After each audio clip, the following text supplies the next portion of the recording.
અર્હતે યોગીનાથાય મહાવીરાય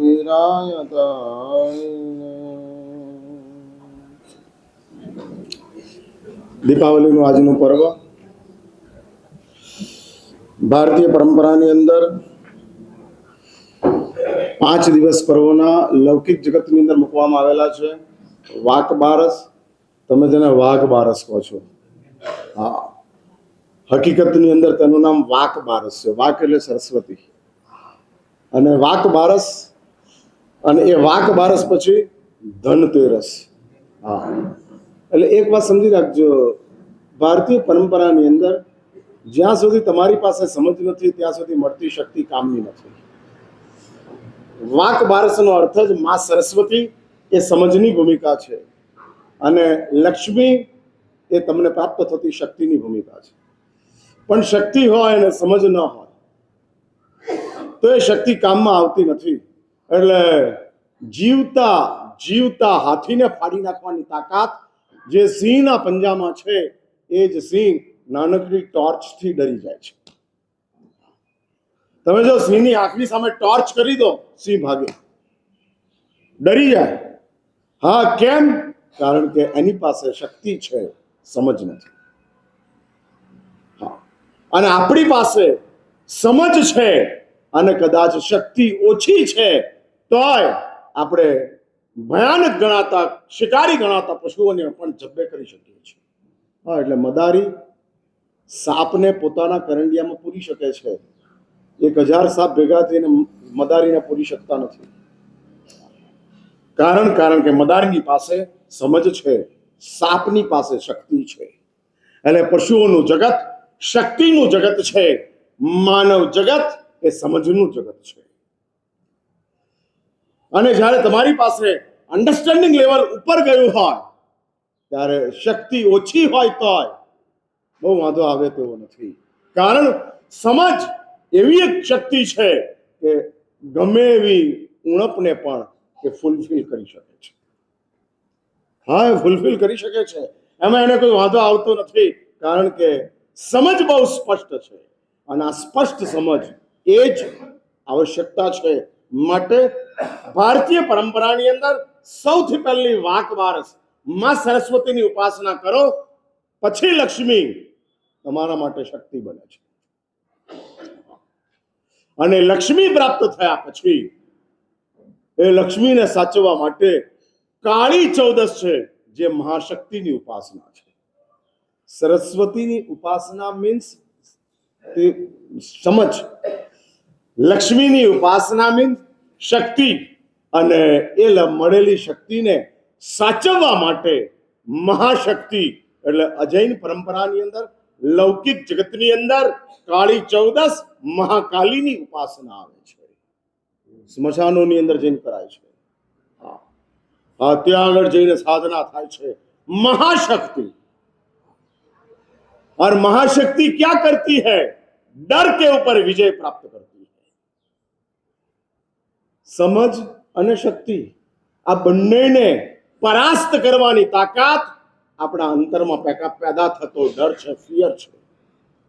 માણસ ભયભીત થાય, ડરમાં આવી જાય, અને ડર આવવાના કારણે સમજ પણ ડેડ થઈ જાય, શક્તિ પણ ડેડ થઈ જાય. કારણ કે ડર, ફિયર, અને આ ફિયર જે આપણા જીવનની અંદર અનાદિકાળથી છે. એટલે બેઝિક 4 સંજ્ઞાઓની અંદર આહાર, પછી શું આવે? ભય, પછી મૈથુન, પછી પરિગ્રહ. એટલે આહારની સાથે જ સૌથી પહેલો ભય ગોઠવાય છે. ભયભીત ઘણાઓને ઘણા ટાઈપના ભય સતાવતા હોય. હા, કોકને અંધકારનો ભય સતાવતો હોય, કોકને રાતનો ભય સતાવતો હોય, કોઈ બાથરૂમમાં જાય તો સ્ટોપર ના મારે, બારણું બંધ થઈ જવાનો ડર સતાવતો હોય, લિફ્ટમાં બેસવાનો ડર સતાવતો હોય. આવા ઘણા બધા ભય આપણી ઉપર આક્રમણ કરે છે. સમજ નહોતી ત્યાં સુધી નિર્ભય હતા, સમજ આવ્યો અને ભય પેદા થયો.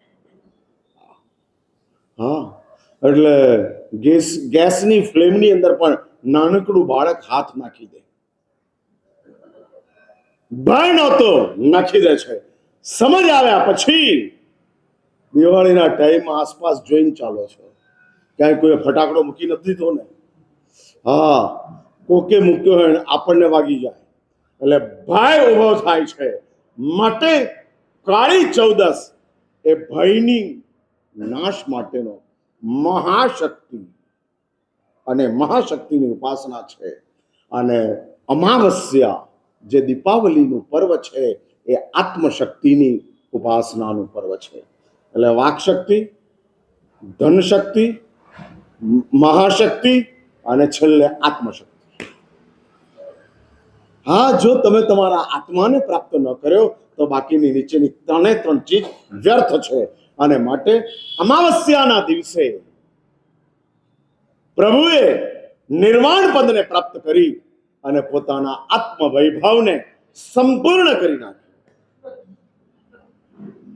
શાસ્ત્રકારો જેની શાસન એવું કહે છે કે આત્મ વૈભવ ત્યારે સંપૂર્ણ થાય કે જ્યારે બધું જ છૂટી જાય.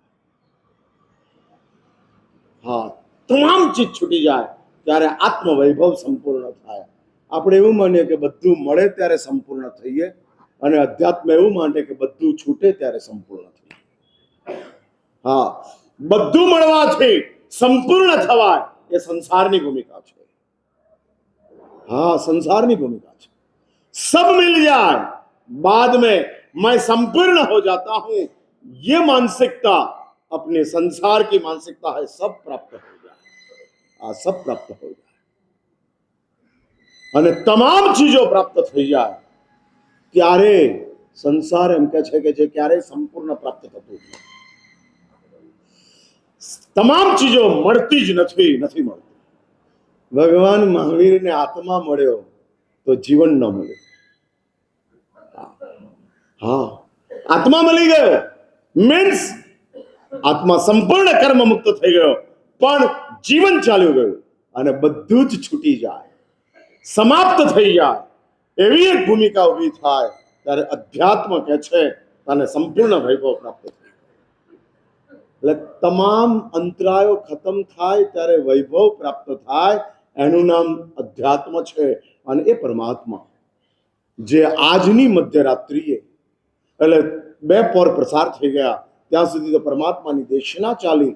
હા, ગઈકાલની રાતથી શરૂ થઈ આજની રાત, અને એટલે 2 રાત પૂરી થાય છે. બીજો પ્રહર 16 પ્રહર સુધી પરમાત્માની દેશના ચાલે છે. શાસ્ત્રો કહે છે તીર્થંકર નામ કર્મના નાશ માટે એક જ ભૂમિકા છે કે તમે દેશના આપતા જાઓ, ત્યારે તમારું તીર્થંકર નામ કર્મ ખતમ થાય છે. જે આપણા માટે જરૂરી છે એ પ્રભુ માટે બિનજરૂરી છે. પ્રભુ કહે છે કે મારા તીર્થંકર નામ કર્મ જોઈતું નથી, માટે વાપરતા જાય છે. ભગવાને જો તીર્થંકર નામ કર્મને સાચવવા માટે દેશના આપી હોત તો કદાચ પ્રભુનું 72 ને બદલે 92 વર્ષનું આયુષ્ય થઈ જાય. પણ પ્રભુ એમ કહે છે 72 જ વર્ષનું આયુષ્ય છે અને તીર્થંકર નામ કર્મ મોટું છે. શા માટે ભગવાન 48 કલાક દેશના આપે છે? આ તો એક મારી ટેકનિકલ જવાબ આપું છું, અને ટેકનિકલ જવાબની અંદર એવું કહેવાય છે, શાસ્ત્ર એવું કહે છે કે જેટલું આયુષ્ય હોય એટલું તીર્થંકર નામ કર્મ હોવું જોઈએ. એનાથી વધુ આયુષ્ય તીર્થંકર નામ કર્મ હોય અને ઓછું આયુષ્ય હોય તો આત્મા ઉપર એક પણ કર્મ હોય ત્યાં સુધી સિદ્ધશિલા પ્રાપ્ત થતી નથી. હા, નથી પ્રાપ્ત થતી. શરીરની અંદર કોઈ પણ મેટલનો ભાગ હોય તો MRI કરાવાતો નથી. એટલે MRI ના મશીનની અંદર જ્યારે લઈ જાય ને ત્યારે ટેકનિશિયન સવાલ કરે કે કોઈ ઓપરેશન, કોઈ ધાતુ મેટલની ચીજ હોય તો કાઢી નાખો. કારણ કે MRI ની અંદર મેટલ ચાલતું નથી. એ જ રીતે કોઈ પણ કર્મ સાથે સિદ્ધશિલામાં પ્રવેશ મળતો નથી. સિદ્ધશિલાની એન્ટ્રી માટે પહેલી શરત છે તમામ કર્મો ખતમ કરો. કર્મ એ તો સંસાર છે અને કર્મનો નાશ એ જ સિદ્ધશિલા છે. અને તમે કર્મ લઈને સિદ્ધશિલામાં આવો સંભવિત નથી, તમને નહીં પ્રાપ્ત થાય. માટે કર્મ ખતમ કરો. હવે એવું છે કે આયુષ્ય વહેલું પૂરું થઈ જાય અને તીર્થંકર નામ કર્મ બચી જાય તો શું કરવું? એટલે આ મોટી એક કોન્સ્પિરસી ઊભી થાય, અંધાધૂંધી ઊભી થાય. માટે શાસ્ત્ર એવું કહે છે કે આયુષ્ય પૂરું થાય એની સાથે તીર્થંકર નામકર્મ પૂરું થવું જોઈએ. અને જાણે કે એવું હોય કે 23 તીર્થંકર દેવોનું આયુષ્ય લાંબુ હતું, તીર્થંકર નામકર્મ ઓછું હતું, માટે વહેલી દેશના પૂરી થઈ અને છેલ્લે માસિક સંલેખના કરતા ગયા. હવે 1 મહિનો આયુષ્ય છે, તીર્થંકર નામકર્મ નથી, તો મારે બોલવાની જરૂર નથી. અને તીર્થંકર નામકર્મ સમાપ્ત થતાની સાથે 23 તીર્થંકર દેવો વહેલા દેશના સંપન્ન કરે છે. પણ પરમાત્મા મહાવીરને માટે આખી એક વ્યવસ્થા અલગ થઈ ગઈ. કર્મ મહાસત્તાએ એક જુદી ભૂમિકા ઊભી કરી.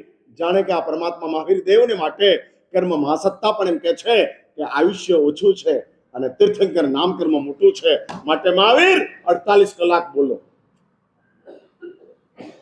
નહીં તો તમારું તીર્થંકર નામકર્મ પૂરું નહીં થાય. એટલે તીર્થંકર નામકર્મ એ ટોક ટાઈમ છે અને આયુષ્ય તે વેલિડિટી છે. હા, એ સમજી રાખજો. એટલે વેલિડિટી ઓછી છે અને તીર્થંકર નામકર્મ લાંબુ છે. એટલે ટોક ટાઈમ વધારે છે અને વેલિડિટી ઓછી છે. પછી શું કરવાનું?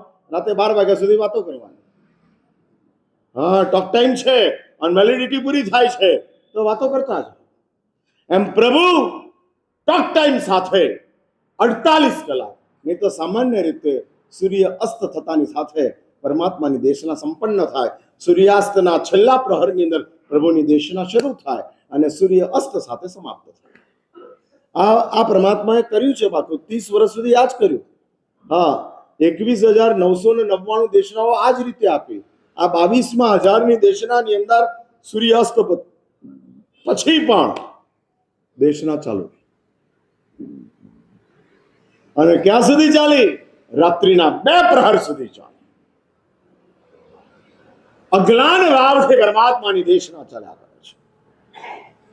હા, વાણીના અતિશયો પરમાત્માના 34 અતિશયો વાણીના ગોઠવાયેલા છે. ભગવાનની વાણીની સાથે એવા એક 34 એપ્લિકેશનો જે છે કે જે વાણીને સ્માર્ટ બનાવે છે. ફોનની અંદર તમે એપ્લિકેશનો નાખો અને જેમ ફોન સ્માર્ટ બને એમ વાણી એ બેઝિક સિસ્ટમ છે, ગેસેટ છે, પણ એને 34 એપ્લિકેશનો આપી. અને ક્યાંથી આ ડાઉનલોડ થાય છે? શાસનમાંથી. હા, વાણીના અતિશયો 34 અતિશયો ગોઠવાયા છે. શાસ્ત્ર એવું કહે છે કે આ વાણીના અતિશયોમાં એક અતિશય છે કે પોલિયા વાળો કોઈ માણસ હોય અને એને એવી ઈચ્છા થાય કે મારે ભગવાનની દેશના સાંભળવી છે, એટલે ચાલવા માંડે. ઈચ્છા કરે અને પોલિયો પોતાના સાતાના કારણે નહીં, પ્રભુની વાણીના અતિશયના કારણે આ ઈચ્છા કરી અને દેવ ત્યાં આવે છે અને ઉચકીને લઈ જાય છે કે તમને પ્રભુની વાણી સાંભળવાની ઈચ્છા છે, એવા અમને મેસેજ મળ્યા છે. હા, આ બધું ગોઠવાયેલી એક સિસ્ટમ છે. હા, તમે આમ સવારે 5 વાગ્યાનું એલાર્મ મૂકો, ફટાફટ વાગવા માંડે.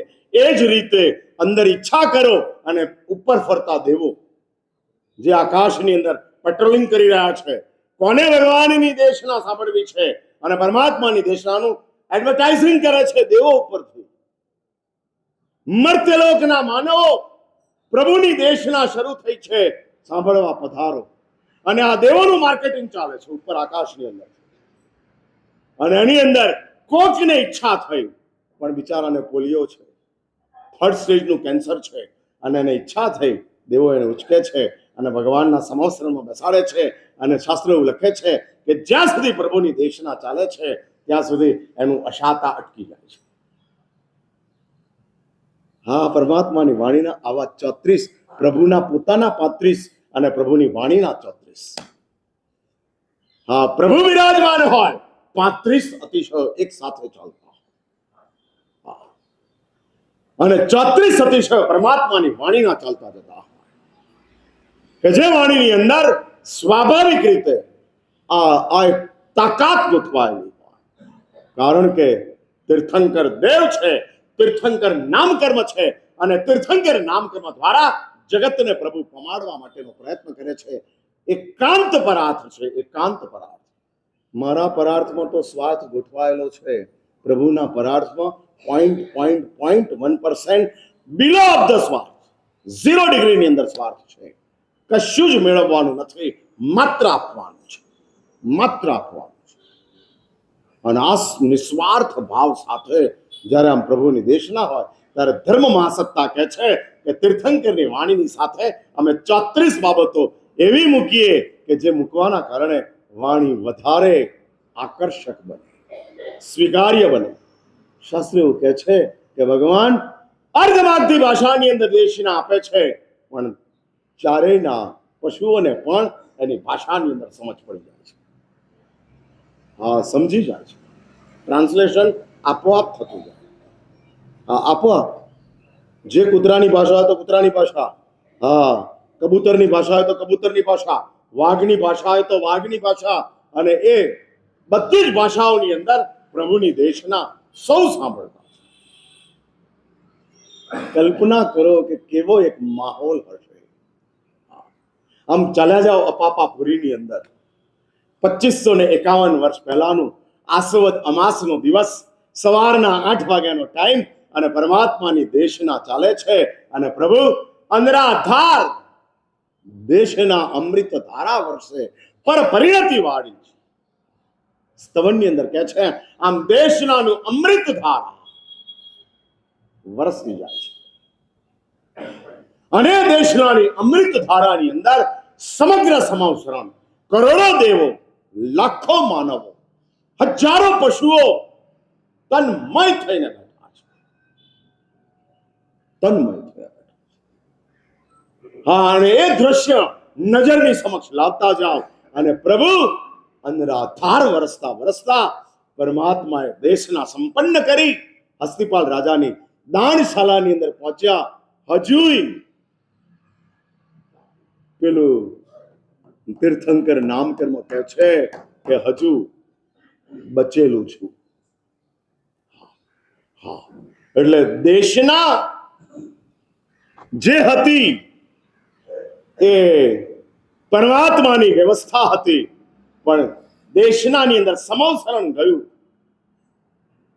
પ્રભુ હસ્તિપાલ રાજાની દાણશાલામાં બેઠા, આવા કોઈ આસનની ઉપર પરમાત્મા બિરાજમાન છે, અને હજારો સાધુ સાધ્વીજી ભગવંતો હવે 12 પરશુદા નથી, કારણ કે સમવસરણ નથી, પણ હજારો સાધુ સાધ્વીજી ભગવંતો બેઠેલા છે. એટલે 22,000 દેશનાઓ એ તીર્થંકર નામકર્મના મેજર રોલથી ગોઠવાય, પણ ઉત્તરાધ્યન સૂત્ર એ પ્રભુની કરુણાનો મેજર રોલ છે. કર્મથી 22,000 અને કરુણાથી ઉત્તરાધ્યન. કારણ કે તીર્થંકર નામકર્મનું પ્રાધાન્ય હતું, સમવસરણ વગેરે બધું જ હતું, ઓલ સેટઅપ ગોઠવાયેલો હતો, અને એની અંદર પરમાત્મા પધારતા હતા. હવે અહીંયા કોઈ સેટઅપ નથી, પણ પ્રભુની કરુણા છે. અને તીર્થંકર નામકર્મને કરુણા એમ કે છે, બોલો. કર્મ કહેતું હતું કરુણાને, અને દેશના હતી કરુણા કહે છે, અને ઉત્તરાધ્યન સૂત્રનું સર્જન થાય છે. समग्र उत्तराध्ययन सूत्र ये प्रभु की करुणा है. एक एक बात को लेकर परमात्मा ये बात प्रदर्शित करते जाते हैं कि भाई मेरी आपके लिए करुणा है. इसलिए एक बात समझ के रखो, હું પરમાત્માના જીવનની 5 સંવેદનાઓ બતાડું છું. 5 સંવેદનાઓ. સૌથી પહેલી જે લલિત વિસ્તરા ગ્રંથની અંદર હરિભદ્ર સુરીશ્વરજી મહારાજ મૂકે છે, પ્રભુની પહેલી સંવેદના છે કરુણા. પછી એ કરુણાનું માઇક્રો સ્વરૂપ થાય છે, અને ભાવના. ભાવના, હા, જગતના જીવો ખુશ રહે, સુખી રહે, એનું નામ કરુણા છે. હું જગતના જીવોને સુખી કરું, એનું નામ ભાવના છે. ભાવનામાં પોતે એક્ટિવ થાય છે, મારે કરવું છે. કરુણામાં સુખી થાય એવી અમારી એક્સપેક્ટેશન છે, પણ હું સુખી કરું એ મારી પોતાની એક્ટિવ છું, હું ક્રિએટ કરવા માંગુ છું. એટલે ભાવના માઇક્રો છે, અને એ માઇક્રો ભાવનાની અંદર કરુણા કરતા વધુ તાકાત છે, વધુ તાકાત. કરુણા પછી ભાવના, ભાવના પછી સાધના. ભાવનાની અંદર હું કરું અને સાધનાની અંદર મારે કરવું છે, માટે હું દોડું છું. જ્યાં સુધી હું મારા આત્માને સંપૂર્ણ ન કરું ત્યાં સુધી જગતને માર્ગ બતાડી શકું તેમ નથી, અને માટે સાધના. એટલે કરુણા એનું નાનું સ્વરૂપ, ભાવના એનાથી આર માઇક્રો સાધના, એનાથી પછી આવે છે સ્થાપના, જીન શાસનની સ્થાપના. હા, પ્રભુ એક શાસન સ્થાપના કરે છે, અને શાસન સ્થાપના કરી અને ભાવનાનું એક પ્લેટફોર્મ એસ્ટાબ્લિશ કરે છે. મારી ભાવના હતી જગતને બચાવવા માટેની, એનું પ્લેટફોર્મ જીન શાસનની સ્થાપના છે. નવકાર ગણે એ જ જીન શાસનમાં આવે, ના દોષોને ભૂલે તે જીન શાસનમાં આવે. નવકાર ને આવડતો હોય તો ચાલે, ગાયત્રી મંત્ર આવડતો હશે તો અમને વાંધો નથી, પણ પોતાના દોષો જેને ખરાબ લાગે છે એ જીન શાસનમાં પ્રવેશ કરે છે. પોતાના દુઃખોથી, પોતાના દુઃખોમાં પોતાને કારણ માને અને પોતાના દોષોમાં પોતાની કમજોરીને જે વેદનાથી સંતપ્ત હોય એ જીન શાસનમાં છે. દુઃખની સાથે લડે એ સંસારમાં, દુઃખને સ્વીકારે એ શાસનમાં. દોષની ગુલામીની કબૂલાત કરે એ શાસનમાં, અને દોષની ગુલામીનો સ્વીકાર કરે એ સંસાર. એટલે દોષની ગુલામી એ સંસાર છે, દોષની ગુલામીનો સ્વીકાર એ શાસન છે. હું ગુલામ છું, અને માટે જય વીરાય સૂત્રનો અર્થ કરતા હરિભદ્ર શ્રીશ્વરજી મહારાજ કહે છે, પ્રભુ અનાદિકાળથી મારા દોષોથી હું હાર્યો છું, હવે આપ પધારો અને મારા દોષોની પર વિજય પ્રાપ્ત કરાવો. જેમ અર્જુનના રથના સારથી શ્રી કૃષ્ણ બની અને કુરુક્ષેત્રના મેદાનની અંદર પાંડવોને વિજય અપાવે છે, એમ આંતરિક ક્ષેત્રની અંદર પ્રભુ આપણા જીવન રથના સારથી બની અને આપણને વિજય અપાવે છે. માટે આપણે પરમાત્માને કહીએ છીએ, જય વીરા, હે વિતરાગ આપ જય પામો. ક્યાં જય પામવાનો છે? મારા અંતરાત્મામાં. આપ તો વિજેતા છો જ, પણ હવે અહીંયા આપની સ્કિલ બતાવો. આપ વિજેતા બન્યા આપના આત્મા ઉપર, એ આપની સ્ટ્રેન્થ, પણ મારા આત્મા ઉપર આપ વિજેતા બનો એ આપની સ્કિલ. એક સ્ટ્રેન્થ છે, એક સ્કિલ છે. પોતે ધનવાન બને સ્ટ્રેન્થ છે, પણ 50 ને ધનવાન બનાવે એ સ્કિલ છે. હા, પોતે ભણે એ ઇન્ટેલિજન્સી છે, પણ બીજાને ભણાવે એ સ્કિલ છે. હા, એટલે ઇન્ટેલિજન્ટ હોય, સ્કિલ કેટલી હોય, અને સ્કિલ મહત્વની છે. પરાર્થ માટે ઇન્ટેલિજન્સી કરતા સ્કિલ પાવરફુલ જોઈએ, ત્યારે તમે બીજાનું કલ્યાણ કરી શકો છો, બીજાને તમે આપી શકો છો. અને માટે એ સ્કિલ, એનો જ અર્થ સ્થાપના છે. જીન શાસનની સ્થાપના પરમાત્માએ કરી. કેટલી મોટી પ્રભુની, એટલે કરુણા, ભાવના, સાધના, સ્થાપના, અને પછી એ સ્થાપનાને એસ્ટાબ્લિશ કરવા માટે દેશના. આ પાંચમી સંવેદના છે, જેમાં પ્રભુ દેશના આપતા જાય છે. 66,000 કલાક લગાતાર પરમાત્મા બોલ્યા છે, અને આ દેશના દ્વારા, અને આ પાંચે પાંચનું કોન્સન્ટ્રેશન, કરુણા, ભાવના, સાધના, સ્થાપના અને દેશના, આ પાંચેયનું કોન્સન્ટ્રેશન એ 6ઠ્ઠા નંબરની ચીજ છે, જેનું નામ પરમાત્માની સંવેદના છે. અને સંવેદનાનું પ્રાગટ્ય ક્યાં થાય છે? આસવદ અમાસની મધ્યરાત્રિ પછી હસ્તિપાલ રાજાની દાનશાલાની અંદર ઉત્તરાધ્યન સૂત્ર દ્વારા પ્રભુ પોતાની સંવેદના જગતના માનવો માટે, જગતના જીવો માટે પ્રસ્તુત કરે છે કે હકીકતમાં મારી આ તમારા માટેની સંવેદના છે. ઉત્તરાધ્યન સૂત્ર એ હકીકતની અંદર સમાધાન કરતા વધુ સંવેદના સૂત્ર છે. હા, પોતાની સંવેદના, હા પોતાની સંવેદના, અને સંવેદના બતાડતા જાય છે કે હું તમારા માટે આવા બધા ભાવો મારા અંતરમાં પ્રગટ થાય છે અને આમ ફીલ કરાવે છે. ઉત્તરાધ્યન સૂત્ર દ્વારા ફીલ કરાવતા રહે છે કે જુઓ, હું આ કરવા માંગુ છું, હું તમને આ રીતે ઉચકવા માંગુ છું. અને પ્રભુ કેવલ આપણા આત્મ તત્વને નજરમાં રાખી, જીવનને નજરમાં રાખી ફરિયાદ કરો. પુણ્ય અને પાપના વિપાક સૂત્રો કીધા અને આત્માને નજરમાં રાખી અને પ્રભુએ ઉત્તરાધ્યન બતાડ્યું છે કે જેમાં આત્મા જ નજરની અંદર છે. નો ડાઉટ કે આત્માની સાથે જીવન આવી જ જાય. જીવન સાથે આત્મા હોય પણ ખરો ને ન પણ હોય, પણ આત્માની સાથે જીવન હોય જ. હા, એ આ ભૂમિકાને સમજી રાખજો. હા, દુનિયામાં એવા ઘણા જીવનો છે કે જેને આત્મા સાથે કોઈ લેવા દેવા નથી, પણ એવા કેટલાક આત્માઓ છે કે જે આત્માની સાથે સંબંધમાં છે તો આપોઆપ એનું જીવન ઉચકાવ્યું છે, આપોઆપ ઉચકાવ્યું છે. એટલે શાસ્ત્ર એવું કહે છે કે નાનું પકડો બધું આવી જશે, રૂટને હાથમાં લો બ્રાન્ચીસ આવી જશે, પણ બ્રાન્ચીસને પકડશો તો રૂટ ખોવાઈ જશે. એટલે જીવનને સમૃદ્ધ કરવા જશો, જીવનને સારું બનાવવા જશો તો ક્યાંક આત્મા ખોવાઈ જશે. અને એવા કઈક આત્માઓની વાતો ઉત્તરાધ્યન સૂત્રની અંદર પ્રભુ બતાડતા જાય છે. સમગ્ર ઉત્તરાધ્યન સૂત્રનો સાર હું 3 ભૂમિકાઓમાં મૂકી દઉં છું. 36 પૂરા થાય એવા નથી, મેં કાલ જોયું. તમને ખબર છે, કાલ આખું આ ઉત્તરાધ્યન સૂત્ર ઉપરનું મારું પ્રવચન મારે આવતીકાલે આપવાનું છે. એને માટે આખા ચોમાસાની અંદર મેં કોઈ દિવસ આટલો સમય પ્રવચન માટે કાઢ્યો નથી. મને પ્રવચન તૈયાર કરતા આગલે દિવસે 15-20 મિનિટ થાય, આમ 2-4 લાઈનો લખી નાખું, શબ્દો લખી નાખું, એટલે મારું પ્રવચન તૈયાર. પણ ગઈકાલે બરાબર રૂમ બંધ કરીને 1.5-2 કલાક મેં મહેનત કરી. હા, અને 36 અધ્યયનોનો સ્વાધ્યાય કર્યો. કારણ બોલો યાર. હા, એટલે તમે વીવીઆઈપી છો.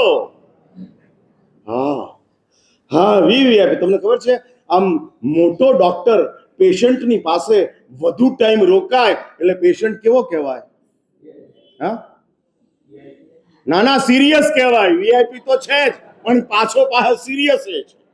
હા, નહીં તો હાઉસ ડોક્ટર ને રેસિડેન્ટ ડોક્ટરને હોપીને રવાના થઈ જાય. પણ એમ લાગે કે આમ પેશન્ટ વીઆઈપી તો છે જ, પણ એની સાથોસાથ હા, એટલે તમે બધા માનો છો કે અમે હકીકતની અંદર સિરિયસ છીએ. હા, ક્યારે ઉપડી જઈએ એનો પત્તો લાગે એમ નથી. આમે ઉપડેલા જ છો, આ તો મેં પકડેલા છે. હા, અને પકડીને રાખ્યા છે. ઉભારો, હમણાં ઉપડવાનું નથી. બેસો અને આખો વર્ષનું ચોપડો આજે ચોખ્ખો કરવાનો છે. હા, એટલે આજનો દિવસ 2081 નો કયો કહેવાય? છેલ્લો. અને આવતીકાલનો શું કહેવાય? ના કહેવાય. આવતીકાલનો ધોકો કહેવાય. એટલે પરમ દિવસથી 2082 ચાલુ થવાનું. એટલે વચ્ચેનો દિવસ આ શું કહેવાય? જે 81 ના આવે અને 82 ના આવે. એટલે કોકે કીધું હોય ને, મહાદેવની પાસે એવું વરદાન માંગ્યું હોય કે મને 81 નહીં મારવાનો, 82 નહીં મારવાનો, અને આજે ઉપાડી લે, કાલે ઉપાડી લે. હા, એ 81 નો દિવસ નથી ને 82 નો દિવસ નથી. એવો એક દિવસ આ કુદરત ગોઠવી રાખે, મહાદેવનું વરદાન ફોગટ ન જાય એટલા માટે આવે છે ને એવી વાતો કે દિવસે નહીં મારવાનો, રાતે નહીં મારવાનો. હા, સુતાય નહીં મારવાનો, જાગતાય નહીં મારવાનો. એવા રાક્ષસોને ક્યારે મારે? આવા દિવસે કે જે 81 ના આવે અને 82 ના આવે, એવો વચ્ચેનું એક પ્લેટફોર્મ ગોઠવ્યું હોય, એ દિવસે ઉચકી લે. હા, એટલે આજનો દિવસ છે કે જે અંતિમ છે, અને એની અંદર પ્રભુ ઉત્તરાધ્યન સૂત્રનો સાર મુકતા જાય છે. અને એ આ મહેનત કર્યા પછી મારા મગજની અંદર લાઈટ થઈ. 3 જ સંદેશ પરમાત્મા આપે છે સમગ્ર ઉત્તરાધ્યન સૂત્ર દ્વારા. 3 જ સંદેશ આપે છે. પહેલી વાત પરમાત્મા કહે છે, તારા અહમને ઓગાળ. Dilute your ego. ઓગાળતો જા, ઓગાળતો જા, ઓગાળતો. અલ્ટિમેટલી આપણા માટે સૌથી મોટી ડિફેક્ટિવ આઇટમ જો કોઈ હોય તો તે અહંકાર છે. ક્રોધે નથી, કામે નથી, માયા નથી, અહંકાર છે. અને આ અહંકારને અગાડી નાખ. યુ આર નથિંગ, યુ કુછ નહીં હે, ભૂલ જા, સમાપ્ત થઈ જા. એટલે આખા ઉત્તરાધ્યન સૂત્રનો પહેલો સાર છે અહમને ઓગાળ. પછી બીજો સાર આપે છે સમગ્ર ઉત્તરાધ્યન સૂત્ર, કહે છે જડતાને પીગાળી નાખ. અહમને ઓગાળ, જડતા પીગાળ. હા, ઘણા બધાને આમ પોતાની વાતોની અંદર, પોતાની માન્યતાઓની અંદર એવી એક જડતા બેઠેલી હોય કે એમાંથી નીકળે છે. पिघाड़ी नाख, कम कर दे. हाँ, कुछ चीजों में हम इतने ज्यादा स्टबन बन जाते हैं कि वो स्टबन में हमारी फ्लेक्सिबिलिटी खत्म हो जाती है. બારણાની અંદર અવાજ ક્યારે આવે? બારણું બંધ કરો ને ખોલો ત્યારે અવાજ આવે. ક્યારે આવે? હા હા, મિજાગરા ને પછી ખોલવામાં શું કરવું પડે? હા, એટલે આ વ્યાખ્યાન છે ને મારું તેલ છે. આમ બધા બારણા જામ થયા છે જડતાઓના, અને પોતાની જડતાઓના આધારે જ પોતે બધા નિર્ણયો લેતા જાય અને એ જડતાઓની સાથે ચાલતા જાય. સ્પેસિફિકલી આવી એક જડતાઓ સંસારમાં તો જડતા હોય એ સમજ્યા, પણ ધર્મમાં આવી જડતાઓ આવી જાય. હા, છોડને કી બાત ही नहीं है. અને આ જડતાની સૌથી પહેલી શરૂઆત બાહુબલીથી થઈ. હા, છોડી જ નહીં. હા, એટલે અહંકાર માણસને જડ બનાવે. હા, હું વંદન ન કરું અને હું વંદન ન કરવાની ભૂમિકાને એટલી જડ બનાવી કે પોતે જંગલ બની ગયા, પોતે ઝાડ બની ગયા. કારણ જડતા જ પકડી રાખેલી છે. જેમ બાહુબલીમાં છે એ જ વારસની અંદર જમાલી આવે છે જડતા. 11 અંગના પાઠી છે, એને ખબર જ છે કે ઋજુસૂત્ર નયની અંદર જે ક્રિયમાણ છે એ કરેલું જ ગણાય, પણ 11 અંગનો અભ્યાસી ગણાતો જમાલી જાણતો હોવા છતાં જડ બને છે. જાણતો હોવા છતાં. અને હું તમને બધાને એક નાનકડી સલાહ આપું છું કે ધર્મના ક્ષેત્રોની અંદર વધુ પડતી જડતાને મત લાવો, કારણ કે અભિનવ ધાર્મિકો આ જડતાના કારણે ધર્મથી વિમુખ થયા છે. હા, જે નવા આવ્યા છે, કોઈ નવો આજે દિવાળીના દાડે પહેલી જ વાર ભગવાનની પૂજા કરવા આવ્યો હોય અને દેરાસરમાં પહોંચે રૂમાલ ન હોય એટલે 25 જણા પાછળ રૂમાલ બાંધ. અરે ભાઈ, શાંતિ રાખો, બિચારો નવો જ છે. અને બધાની વચ્ચે રૂમાલ બાંધ. એટલા 25 જણા એક સાથે ટોકે, બીજે દાડે આવવાનું જ બંધ કરી દે. છોડી દો. તમે બહુ ધર્મની મેટરમાં હોશિયાર થઈ ગયા છો એવી ભ્રમણા કાઢી નાખો. હા, છોડી દો આ બધી વાતો. અને આ જડતાઓ, ભાઈ એની બોડી લેંગ્વેજ જુઓ. એ આજે જ આવ્યો છે, તમને ખબર છે કે આ પહેલી જ વાર આવ્યો છે. Let it him do. એને પાછળથી બોલાવી, બાજુમાં લઈ જઈ શાંતિથી એને કહેતા જાઓ. પણ એ ઔચિત્ય, એ વિવેક, એ સમજ જૈનોની પાસે ખોવાઈ ગઈ છે. તરત ને તરત કરેક્શન, તરત ને તરત એને ટોકવાનું ચાલતું જ જાય છે. માટે કે છે જડતાને પીગાળો, અહમને ઓગાળો, જડતાને પીગાળો અને તમારી બુદ્ધિને ગાળો. ફિલ્ટર યોર સેન્સ, ગાળતા જાઓ. હા, એકલી બુદ્ધિ નિરર્થક છે, ગાળો. હા, અને ઘરનું સદગુરુ છે કે જે તમારી બુદ્ધિને ફિલ્ટર કરે છે.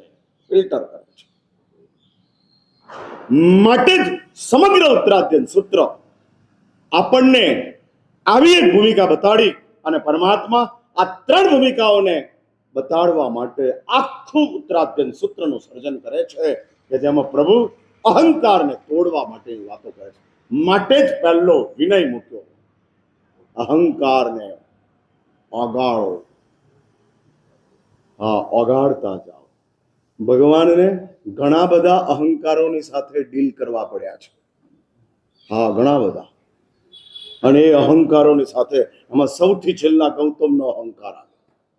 હવે બધા અહંકારોનું હું ડીલિંગ અત્યારે કહેવા માંગતો નથી, એ તો આમ સિક્વન્સ બતાડી દઉં કે કેટલા કેટલા કેટલા અહંકારોની વચ્ચેથી ભગવાન મહાવીર નીકળતા ગયા અને દરેક અહંકારોને પરમાત્માએ બાજુ પર કર્યા અને પ્રભુ પેલાને આગળ વધારતા ગયા. પણ એમાં ઇન્દ્રભૂતિ ગૌતમ એ પણ જો અહમના વિક્ટિમ બની શકતા હોય, જે પરમાત્મા મહાવીરના સૌથી પહેલા ગણધર બનનારા છે, એટલે પ્રભુને ખબર છે કે આ અહંકાર કેટલો બધો કાતિલ છે અને માટે પરમાત્માએ ઉત્તરાધ્યન સૂત્રનું પહેલું જ સૂત્ર મૂક્યું, પહેલું જ અધ્યયન વિનય. झुक जाओ, स्वीकृति का स्वीकार करो. और ये स्वीकार जब आपने अपने पास आता है, जब हम स्वीकार करते हैं, तब ही हमारा अहंकार डाइल्यूट होते जाता है. એટલે આ અહંકારને પ્રભુએ ઉત્તરાધ્યન સૂત્રના માધ્યમથી, અને એ અધ્યયન પછી બીજું અધ્યયન આવે છે परिसह. जब आप विनय में आते हो और उसके बाद आपके सामने परिसह खड़े होते. परिसह નો અર્થ શાસ્ત્ર એવું કહે છે, પરિસમંતા, ચારે બાજુથી સહન કરવાનું ઊભું થાય એનું નામ પરિસહ. એટલે પેટ ખાલી થાય ને આખું શરીર દુખી થાય એનું નામ પરિસહ. માટે ભૂખને પરિસહ કીધો છે. ભૂખ પરિસહ છે. ખાલી તો માત્ર પેટ જ થયું છે, બાકી બધું જ ચાલુ છે. કિડની ચાલુ છે, હાર્ટ ચાલુ છે, લંગ્સ ચાલુ છે, બ્લડ સર્ક્યુલેશન ચાલુ છે, અને આજે પેટ ખાલી થયું છે. કેમ કે ઉપવાસનો આજે, હા, બીજો નહીં, છેલ્લો. તમે બીજો કેમ બોલો છો? કાલ કરવાનો છે ત્રીજો? નથી. એટલે બોલો આજે ઉપવાસનો છેલ્લો દાડો છે, એટલે ઓટોમેટિક એનર્જી આવી જાય. હા હા હા, આવા બધા કેટલાક વ્યવસ્થાઓ ગોઠવેલી છે કે જેની અંદર કશું જ ન મળે છતાં એનર્જી મળે. આમ છેલ્લો માનો એટલે કાલ તો આ ટાઈમે હા પૂરું થઈ ગયું હશે. એટલે આમ 24 કલાકથી ઓછા ટાઈમ છે, लेस देन 24 आवर्स. हाँ, काउंट डाउन चालू हो गया, समाप्त. એટલે लास्ट डे है आज, उपवास का अंतिम दिन है. માટે પરીનો અર્થ કરે છે ચારે બાજુથી સહન કરવું પડે. આ મચ્છર માથા ઉપર કરે ને આખા શરીરને કરંટ લાગે. એટલે દંસા ચેલા રહિત 22 મેટર્સ કે જે આખા ચારે બાજુથી, અને પ્રભુ એમ કહે છે કે સહન કરવું એ કમજોરી નથી, એટીટ્યુડ છે. हाँ, सहन करना वो not a weakness but it is my attitude. वो मेरी एटीट्यूड है, मेरा अभिगम है, और उस अभिगम के साथ मैं जी रहा हूं. सोल्जर को शोल्डर में गोली लग गई और गोली निकल गई लगकर खून खून बह रहा है, फिर भी सोल्जर के हाथ में AK-47 है और दुश्मनों को मार रहा है. ये उसकी एटीट्यूड है, अभिगम है. नजरअंदाज करना कुछ नहीं है. जितने भी मेरे आसपास में परिसर आए हैं उन सब से मैं बड़ा हूं, मैं ऊपर हूं. भूख मुझे परास्त कर दे, इम्पॉसिबल. ठंडक टाड़ मुझे परास्त कर दे, इम्पॉसिबल. गर्मी से मैं परेशान हो जाऊं, नेवर, कभी नहीं हो सकता. क्यों? I am supreme of them. आ बद्धा करता मैं सुप्रीम, मैं सर्वोच्च हूं. और इसके साथ ये परिसह की भूमिका आती है. અને પ્રભુ કહે છે તારા સત્વને જગા. પરિસહોની સામે શક્તિ હારે છે, સત્વ જીતે છે. હા, મચ્છરોથી બચવા માટે મચ્છરદાની નાખવી, ઓલ આઉટ ચલાવવું એ શક્તિ છે, પણ મચ્છરોની વચ્ચે આરામથી મચ્છરોની મિજબાનીઓ ચાલતી હોય અને આપણે સ્વસ્થ રહીએ એ સત્વ છે. એટલે શક્તિ ફેસિલિટી આપે છે, સત્વ તાકાત આપે છે. આને દો, आने दो. એટલે परिसहो से शक्ति हारती है, सत्व जीतता. દરરોજ સવારે ભગવાન એકાસણા નક્કી કરીને ગોચરી માટે જાય અને ગોચરી ન મળે અને પ્રભુ પાછા આવે ત્યારે આનંદ સાથે પાછા આવે. શક્તિ હોત તો દુખી થાત, સત્વ છે માટે ખુશ છે. હા, એટલે એક વાત સમજી રાખજો, આજે આમ સત્વથી દિવસ પૂરો કરવાનો છે, શક્તિથી નહીં. શક્તિ તો કહે છે કે આજે ખાલી થઈ ગયું, હારી જા. હા, એક જ ઉપવાસનું પચખાણ લીધું છે, આજે નૌકારશી કરી શકાય તેવું છે. હા, ઘણા એવું લઈ ગયા કે આજનો આ દાડાના ઉપવાસ આપો, કાલ બી ફરી લઈ લઈશ. મને ખબર છે કાલ શું કરવાનું છે, એટલે પાછું આજે એક નવું ઇન્જેક્શન આપવું પડે કે ભાઈ आज का ही दिन है, फिक्र मत करो, और एक किया है तो अभी दूसरा क्यों छोड़ देता, आखिरी ही करना है, नहीं कर ही लेना. એટલે શક્તિ હારે છે ત્યાં સત્વ જીતે છે. હા હા, સત્વ સે જીત જાતે, જીત જાતે. મને આગળ સરદાર વલ્લભભાઈ પટેલ યાદ આવે છે. 13 વર્ષના હતા અને ગુમડું થયેલું. 12 કે 13 વર્ષની ઉંમર સરદારની, અને એને ગુમડું થયું. હવે તે સમયની અંદર તો કોઈ ઓપરેશન કરવા માટેની કોઈ વ્યવસ્થા નહીં, એટલે જૂના જમાનાનો ડોક્ટર, અને ડોક્ટર શું કરે તે સમયની અંદર આ જે ગુમડું હોય ને, ગુમડાની અંદર સોય ગરમ કરીને અંદર નાખી દે, ગુમડું ફાટી જાય અને લોહી નીકળી જાય.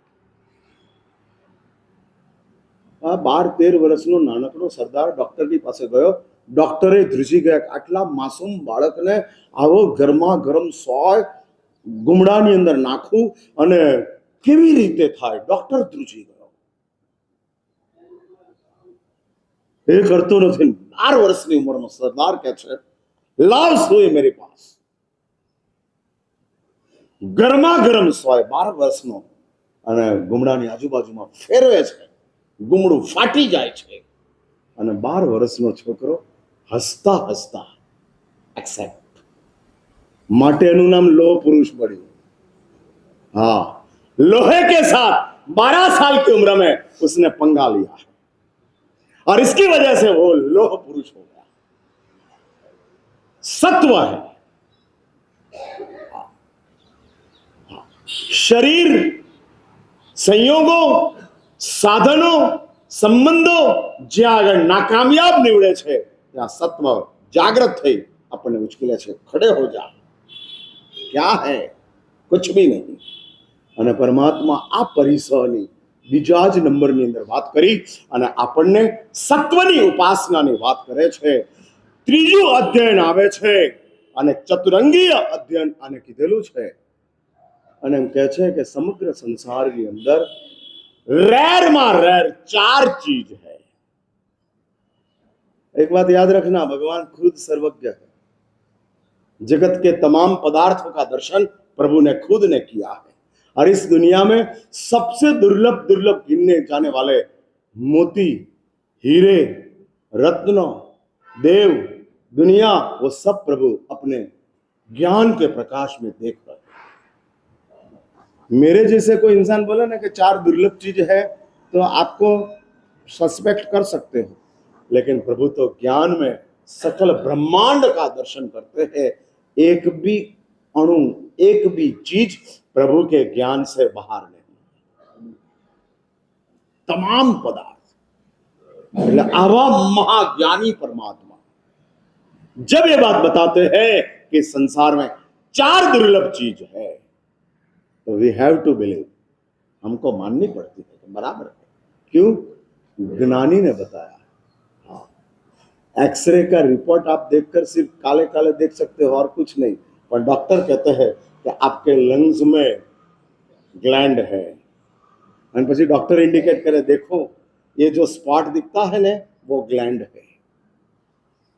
और हम मान भी लेते हैं हाँ ग्लैंड है, हाँ, जिसका कोई आपको फीलिंग नहीं है फिर भी मान लेते हो, क्योंकि डॉक्टर लंग्स के मैटर में मेरे से ज्यादा ज्ञानी है, इसलिए मैं मान लेता हूं। तो दुर्लभ चीजों के ज्ञान के बारे में परमात्मा सर्वोच्च है। और प्रभु उत्तराध्ययन सूत्र के तीसरे अध्ययन में, चतुरंगी अध्ययन, 4 चीज इस संसार में सबसे ज्यादा दुर्लभ है, सबसे ज्यादा दुर्लभ। और ये 4 चीज दुर्लभ दिखाने में प्रभु ये बात बताते जाते हैं, कहते हैं कौन सी चीज, एक बात समझ के रखो, मानव जीवन प्राप्त था ये पुण्य का उदय है, मानव देह मिला वो पुण्य का उदय, मानव जीवन मिला वो पुण्य का उदय, मानव परिवार मिला पुण्य का उदय, मानव रिलेशन मिले पुण्य का उदय। लेकिन प्रभु ने ये नहीं कहा मानव जीवन दुर्लभ है, प्रभु ने कहा मानुषत्तम, मनुष्यता दुर्लभ है। पुण्य से मिलने वाली कोई भी चीज दुर्लभ नहीं होती है, लिख के रखो, हाँ लिख के रखो। 5 करोड़ का बंगला पुण्य से मिला और झोपड़ा पाप से मिला, पाप और पुण्य दोनों सेम मटेरियल है। हाँ, पाप दिखने वाला माफिया है और पुण्य व्हाइट कॉलर माफिया है। हाँ, दोनों माफिया ही है, हाँ, इसलिए दोनों का सोर्स एक ही है। हाँ, इसलिए सुख देकर दुखी करे उसका नाम पुण्य, और दुख देकर दुखी करे उसका नाम पाप। जो सुख देकर दुखी करे, हाँ, पत्नी दे देते हैं फिर भी चिंता देते हैं, हाँ, अबे हाउ टू केयर, कैसे संभालना। इसलिए स्त्री दे दिया सुख, लेकिन उसके साथ साथ सुख के साथ दुख दे, उसका नाम क्या, लिखो लिखो, मान लो क्या उसका नाम, सुख के साथ जो दुख देता है उसका नाम पुण्य, और दुख के साथ जो दुखी करता है उसका नाम पाप। हाँ, इसलिए जिसको शादी नहीं हुई वो दुख के साथ दुखी है, और जिसकी शादी हुई वो, जल्दी बोलो, हाँ, सुख के साथ दुखी है। इसलिए अल्टीमेटली कर्म का काम दुखी करने का है, वाया सुख या डायरेक्ट दुख, हाँ, दोनों काम। इसलिए कर्म की ताकत सुखी करने की होती ही नहीं है, दुखी करने की है। पुण्य वाया सुख दुखी करता है। हाँ, एक दिन शेयर बाजार में तेजी आई और आपने 5 लाख कमा लिया, सुख मिल गया, और दूसरे दिन ट्रंप का कोई ट्वीट निकला और टैरिफ की बात आई, टूट गया, दुखी।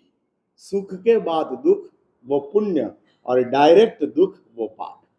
इसलिए किसी को दुखी देखकर ऐसा मत मानना कि मैं बहुत मजा में हूं, मैं सुखी हूं।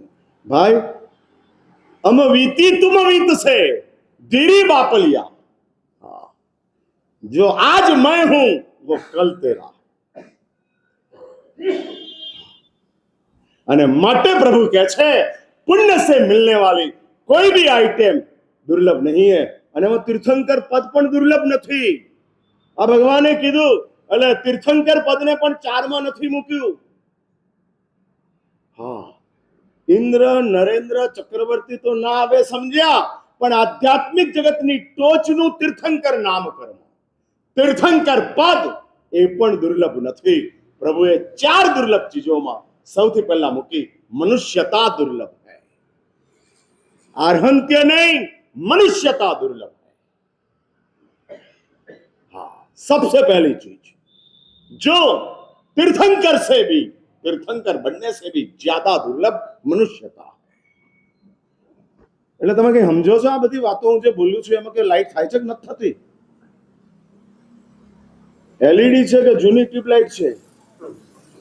હા, એટલે એલઈડી હોય ને ધીરે ધીરે ધીરે વધારે પ્રકાશમાં આવે, અને ટ્યુબલાઇટ છે ધીરે ધીરે ધીરે ઓછી થતી જાય, અને ये ताकत है। प्रभु ने आर्हंत्य को 4 दुर्लभ में नहीं रखा।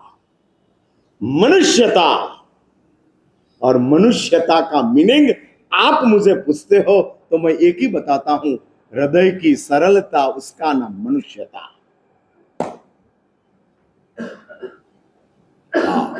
बी स्ट्रेट मीन्स मनुष्यता, नो ड्यूअल कैरेक्टर्स, नो कोई अलग भूमिका नहीं, बात अलग, हकीकत अलग नहीं।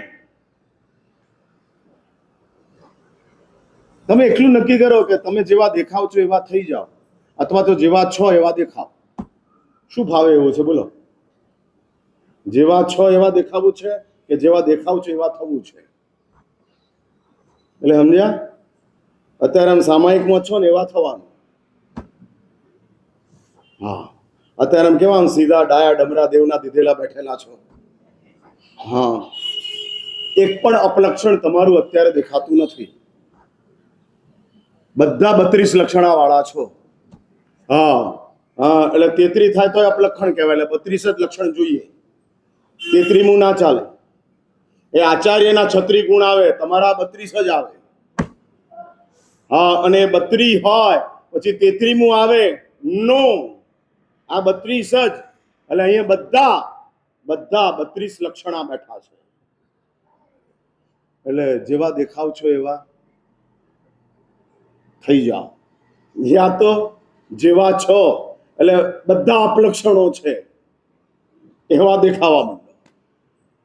હા, માટે મનુષ્યતા દુર્લભ છે. અને પછીની 3 ચીજો, શ્રુતિ, श्रवण दुर्लभ है, श्रद्धा दुर्लभ है, और चारित्र में, संयम में सत्व दुर्लभ है. चौथा नंबर का अध्ययन बताते हैं, अभी मैं सीधा ये सब छोड़कर परमात्मा ने जो बीच में अध्ययन दिए हैं उसमें एक अध्ययन आता है, और मैं नहीं भूलता हूं तो जो हरिकेशी का अध्ययन है, 12वां नंबर का अध्ययन. ભગવાને 12મા નંબરના અધ્યાયમાં હરિકેશી ઋષિની વાત કરેલી છે. શાસ્ત્ર એવું લખે છે કે ગત જન્મોની અંદર પોતે સાધુઓની મલિનતાની નિંદા, આ એક મેટર છે.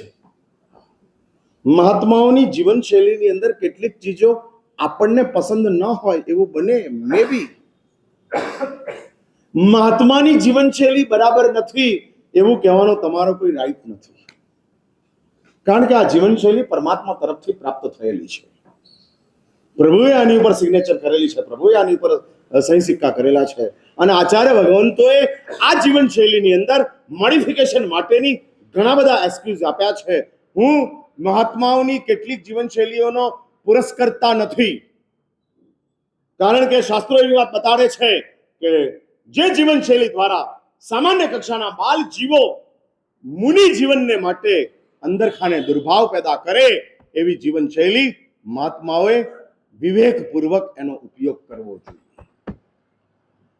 પેલા બાલ જીવ છે, તમે તો સમજદાર છો, એટલે સમજદારની પાસે વિવેક હોય, ના સમજતો અવિવેકી જ હોય. એ લોકોએ સમજવાનું, ના આપણે સમજવાનું. પણ કેટલીક વાર મહાત્માઓ પોતાના ચારિત્ર જીવનના વધુ પડતા આગ્રહના કારણે એ જીવનશૈલીની અંદર કોમ્પ્રોમાઇઝ કરતા નથી. ત્યારે હું તમને એક સલાહ આપું છું, ક્યારે મનસા વાચા કર્મણા એવા કોઈ પણ મહાત્માઓ માટે અંદરથી કોઈ પણ 0.1% પણ દુર્ભાવ પેદા ન કરશો.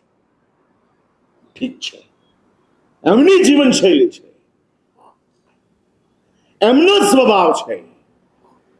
કોઈ મહાત્માઓનો એવો કોઈ સ્વભાવ જોયો અને આપણને એમના માટે, એ સ્વભાવ માટે પ્રશ્ન વિરામ ઉભો થયો, કાઢી નાખો. જો એ અષ્ટ પ્રવચન માતાનું, પંચ મહાવ્રતોનું અને શુદ્ધ પાલન કરે છે તો એ મહાત્મા આપણા માટે વંદનીય છે, પૂજનીય છે, બહુમાનીય છે. એમનો સ્વભાવ, એમની જીવનશૈલી, એમની આચાર શૈલી, ઇટ્સ ઓકે. હા, ફરી એક વાત યાદ રાખજો, પંચ મહાવ્રતનું પાલન પરિપૂર્ણ જોઈએ જ. એમાં ક્યાંક બાછોડ હોય તો એ મહાત્મા માટે આપણે વાંધો ઉઠાવવો પડે. એમાં આપણે કઈ ખોટું કરતા નથી, કારણ કે પંચ મહાવ્રત એની બેઝિક ભૂમિકા છે. અને બેઝિક ભૂમિકાની અંદર ક્યાંક આડું અવળું દેખાય તો વી હેવ ટુ કેર, અમારે એની કેર કરવી જ પડે. પણ જો આ પંચ મહાવ્રત અને અષ્ટ પ્રવચન માતા એની અંદર બરાબર છે તો પછી એમનો સ્વભાવ, એમની જીવનશૈલી, એમની આચાર શૈલી, એમની કેટલીક આમ તેમ બાબતો કોમ્પ્રોમાઇઝ કરો, પણ આ વ્યક્તિ કરી ન શક્યા. અને એમાં શાસ્ત્રો લખે છે નીચ ગોત્ર કર્મનો બંધ થાય છે, ચંડાલને ત્યાં જન્મ લે છે, અને ચંડાલને ત્યાં જન્મ લીધા પછી એમને પોતાનો ખ્યાલ આવે છે, ચારિત્ર જીવનનો સ્વીકાર કરે છે, ઉત્તમ ચારિત્ર જીવન જીવે છે. ઉત્તમ ચારિત્ર, અને જે વનની અંદર એ ઉત્તમ ચારિત્ર જીવન જીવે છે એ જ વનનો યક્ષ એમનો ભક્ત બને છે. આ હરિકેશી માસ્કમંડને પારણે ગોચરી ઓરવા જાય છે, બ્રાહ્મણોના જ એરિયામાં જાય છે, અને પેલા બ્રાહ્મણો વરાવતા નથી. हमें तो जो वेद पुराणों में भणता है उसको ही हम भिक्षा देते हैं, तेरे को नहीं देते. અને ત્યારે એમની સાથે ચર્ચા થાય છે, किसको आप ब्राह्मण कहते हो? वो लोग कहते हैं कि जो वेद पुराणों को जानते हैं, जो स्नात होते हैं, शुद्ध होते हैं, शरीर से शुद्ध नहीं आत्मा से शुद्ध है, वही ब्राह्मण. और महाराज तो मौन છે, પણ પેલો યક્ષ મહારાજના શરીરમાં પ્રવેશ કરી અને જવાબ આપતો જાય છે. અને એની અંદર અધ્યાપનની શાળા જે હતી એ શાળાની અંદર મહાત્મા જાય છે, વિદ્યાર્થીઓને એનો અધ્યાપક આદેશ કરે છે, આ મહાત્માને તમે હેરાન કરો, મારો, ભગાડો, આને કશું જ આપવાનું નથી. અને તે વખતે છંછેડાયેલો યક્ષ देवावीतम नमम संते जस दम्मे सयाम, आप देव अधिष्ठान करते हैं. केवल नवकार ही मंत्र नहीं है, गणधर भगवंतों ने फरमाया हुआ तमाम सूत्र मंत्र. इसलिए ऐसा मत समझना कि इरियावे सूत्र है, इरियावे खुद मंत्र है. लोगस स्वयं मंत्र है, नमत्थुणम स्वयं मंत्र है, क्योंकि गणधर भगवंतों ने तीर्थंकर देवों की ऊर्जा को संग्रहित करके ये सूत्र का निर्माण किया. और ये प्रत्येक सूत्र में ऐसी एक ताकत है कि जिस ताकत को आप नजरअंदाज कर नहीं सकते हो. हम उसके साथ सरेंडर नहीं. भाई इरियावी बोलिया ने केवल ज्ञान प्राप्त थे कि इरियावी सामान्य कहवाय? जो इरियावी थी केवल ज्ञान मनतो है तो देवलोक मले के ना मले? चक्रवर्ती નું પદ મળે કે ના મળે? तीर्थंकर बनाए के ना बनाए? बनाए. इरियावई से तीर्थंकर बन सकते हो. इसलिए ऐसा मत समझो कि इरियावई बहुत छोटी है, अन्यथा ठीक है. ये प्रत्येक सूत्र मंत्र स्वरूप है. अपना सद्भाग्य है कि हमको ये सूत्र आसानी से प्राप्त हो गया है.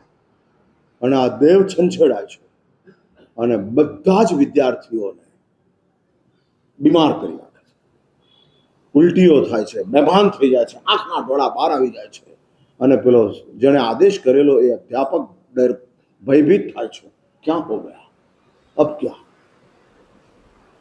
એટલે એને એમ લાગે છે કે આ મહારાજની મેં જે આશાતના કરી એના કારણે આ થયું છે. એટલે પેલો મહારાજનો પગ પકડે છે. महाराज कहते मैंने कुछ नहीं किया, मेरे लिए तो सब मित्र के समान है, मित्र में सर्वम हुए छो. પણ કોકના શરીરમાં પેસીને પેલો યક્ષ કહે છે માફી માંગો ફિર મેં કરતા. અને માફી માંગે છે, બધું પાછો પ્રોબ્લેમ સોલ્વ, वापस ऑन ट्रैक. અને ऑन ट्रैक आने के साथ महाराज को सब भिक्षा बहराते हैं. અને બધા જ વિદ્યાર્થીઓ, બધા જ બ્રાહ્મણો હરિકેશીના ભક્ત બની જાય છે. આ हरिकेशी अध्ययन ની અંદર परमात्मा કહે છે किसी की भी जीवन शैली को देखकर उसकी निंदा करना छोड़ दो. શાસ્ત્રો તો ત્યાં સુધી કહે છે ધર્મીઓની તો નિંદા કરવાની નથી, પાપીઓની નિંદા નથી કરવાની, અપરાધીઓની પણ નિંદા નથી કરવાની. સાંભળો છો તમે મારી વાત?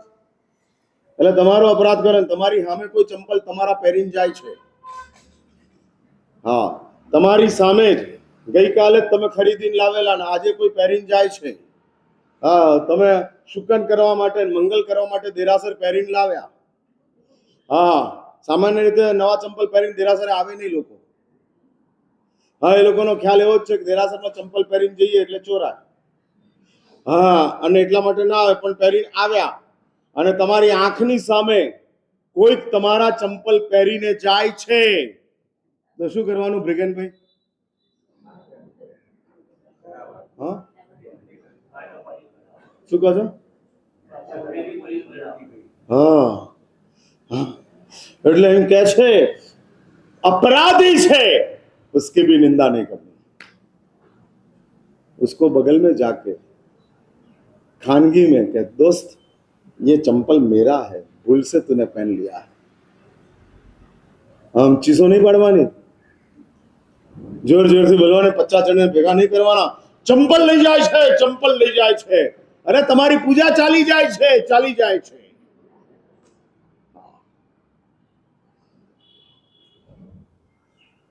એટલે આ આપણી માનસિકતા જીન ધર્મની છે અને કહે છે કે અપરાધી હોય તો એની નિંદા નથી કરવાની, અને બદનામ નથી કરવાનો. અને આ વાત કરી, હવે છેલ્લું લઈ આનું આ ઉત્તરાધ્યન સૂત્રની વાત સમાપ્ત કરું છું. છેલ્લી ભૂમિકાની અંદર આવે છે ચિત્ર અને સંભૂતિનું અધ્યયન છે, જે 13મા નંબરનું અધ્યયન છે. અને અધ્યયનની અંદર બે ભાઈઓ છે, દીક્ષિત થયેલા છે, અને એની અંદર ચક્રવર્તી સનત પોતાની પટરાણીને લઈ વંદન કરવા માટે આવે છે. સંભૂતિ વિજય અને ચિત્ર અને સંભૂતિ વિજય બંને મુનિઓ છે. 4 મહિનાના ઉપવાસની તપશ્ચર્યા છે. ગામ આખાની અંદર એમની પ્રશંસા અને પ્રસિદ્ધિ થયેલી છે. લોકોના ટોળે ટોળા દર્શન કરવા માટે આવી રહ્યા છે. અને બંને મહાત્માઓ અપણ વસરામી કરીને ઉભા છે. ચંડાલના દીકરાઓ છે, પણ સાધના અધ્યાત્મની કરી રહ્યા છે. અને એમાં પટરાણી સુનંદા અવગ્રહની અંદર નજીકમાં આવે છે અને માથાના વાળનો લટનો સ્પર્શ થાય છે હાથ પગને, અને એમાં મુનિ ચલાય છે. સંકલ્પ કરે છે અગલે જન્મ में ऐसी नारी का मैं पति बनूं. बार्गेनिंग, और ये बार्गेनिंग के साथ मिल तो गया. आ बाजू ચિત્રમુનિ સાધના કરી સંલેખના નિયાણા વિના મૃત્યુ પામે છે. અને જે નગરમાં ચક્રવર્તી બ્રહ્મદત્ત છે એ જ નગરની અંદર શ્રેષ્ઠી પુત્ર તરીકે જન્મ લે છે. જન્મ લેનારા આ મહારાજ આ ચિત્રમુનિ દીક્ષિત થાય છે, અને બ્રહ્મદત્તને પણ જાતિ સ્મરણ થાય છે. અને પૂર્વના 5 ભવોની આ બંને આત્માઓની સાથેનો પ્રેમ, અને પ્રેમના કારણે પોતાના પૂર્વ ભવના ભાઈને શોધે છે. મુનિ છે, અને મુનિ અને ચક્રવર્તીનો વાર્તાલાપ પ્રભુ ખુદ આ 13મા નંબરના અધ્યયનની અંદર મૂકે છે. શોધી લાવે છે બ્રહ્મદત્ત, અને પછી બ્રહ્મદત્ત શ્રેષ્ઠી પુત્ર જે મુનિ બન્યા છે એની સાથે કહે છે કે દોસ્ત, આપણે બે ગયા જન્મના ભાઈ હતા, આ શું કામ તું સાધુ થઈ ગયો? હું જો કેવી મજા કરું છું, છોડ સાધુપણું અને આવી જા. અને ત્યારે આ મુનિ કહે છે, जिस आनंद को तू समझ नहीं सकता है वो आनंद में मैं हूं, वो आनंद को छोड़कर तेरे जैसे के आनंद में मैं कहां से आऊं. લાંબી ચર્ચા ચાલે છે, અને છેલ્લે मुनि કહે છે कि मेरी बात तू समझने वाला नहीं है, तेरी नियति फिक्स है, मरने के बाद 7वीं नरक में तू जाने वाला है, इसलिए कर्म महासत्ता के ऊपर छोड़कर मैं जा रहा हूं. અને આની અંદર પરમાત્મા છેલ્લો ઉપદેશ આપે છે કે કોઈ દિવસ ધર્મની પાસે માગશો નહીં.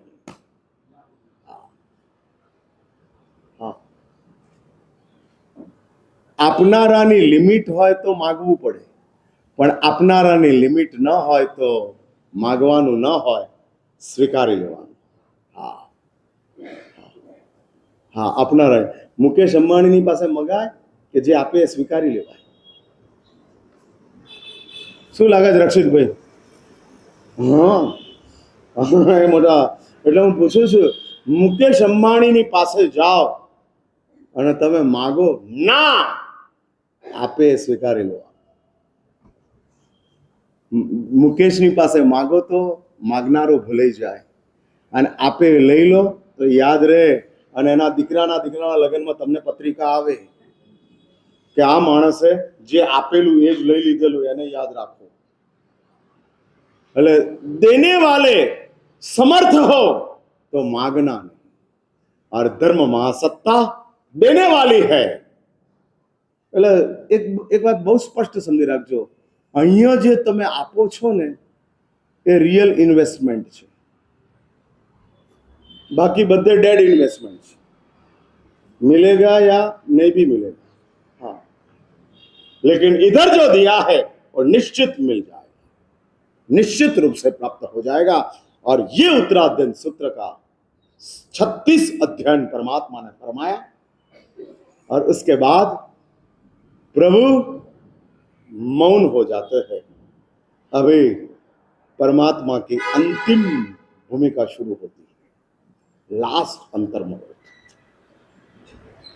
અને લાસ્ટ અંતર મુહૂર્ત જેની અંદર કદાચ હું એમ કહી શકું કે 5-10 મિનિટનો સમય પ્રભુ મૌન થઈ ગયા.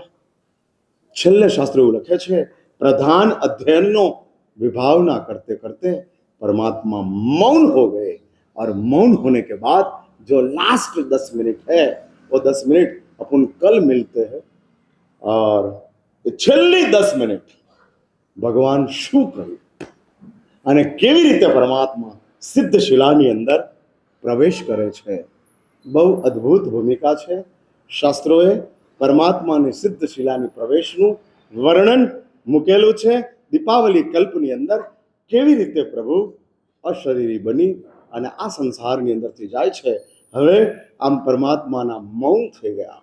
તમામ સાધુ સાધ્વીજી ભગવંતો પ્રભુના દર્શનની અંદર તન્મય થયા છે, અને પ્રભુ બેઠેલા છેલ્લે જે આખી એક ભૂમિકા શૈલેષીકરણ, અયોગીકરણ, શૈલેષીકરણ, શુક્લ ધ્યાનના ચોથા પાયાની અંદર પ્રવેશ, અને આખી એક ભૂમિકા છે, બહુ અદ્ભુત ભૂમિકા છે.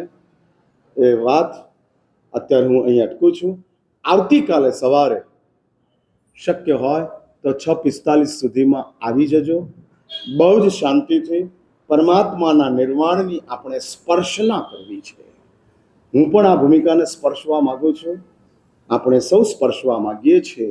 શબ્દો શાસ્ત્રોના હશે, જીભ મારી હશે, પણ આ એક બહુ અદ્ભુત ભૂમિકા છે.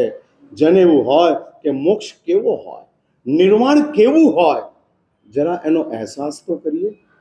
અહેસાસ શબ્દોથી આ વસ્તુઓનો અહેસાસ થતો નથી, પણ શબ્દો મૂકેલા છે, વર્ણન આવતું હોય છે. તો એ વર્ણનને હું તમારી સમક્ષ તમને સમજાય એ રીતે પ્રસ્તુત કરી અને નિર્વાણની એક સ્પર્શના કરવાની ભૂમિકા આવતીકાલે સવારે 7 થી 7:30ની વચ્ચે આપણે રાખેલી છે. એટલે મહેરબાની કરી 7 પછી જેનો ટાઈમ થઈ ગયો હોય એ ઉપાશ્રયમાં આવે નહીં, એવી ખાસ મારી સૂચના છે. 7 વાગ્યા સુધી જ પ્રવેશ કરજો, કારણ કે આવતીકાલે પ્રભુનું અંતિમ પળ, અંતિમ સમયો, અને અંતિમ સમયોની અંદર પરમાત્મા પોતાના આત્માને કેવી રીતે અપલિફ્ટ કરતા જાય છે, અને કેવી રીતે સમગ્ર સંસાર, શરીર, જીવન બધું છોડી અને સિદ્ધ શિલાની અંદર સ્થાયી થઈ જવા માટે सादी अनंत काल के लिए सिद्ध शिला में परमात्मा स्थिर हो जाएंगे, वो भूमिका को स्पर्श करना है. कल बराबर 7 से 7:30 तक ये कार्यक्रम रहेगा. 7:30 को मैं समाप्त कर दूंगा, इसलिए सब समय के ऊपर इधर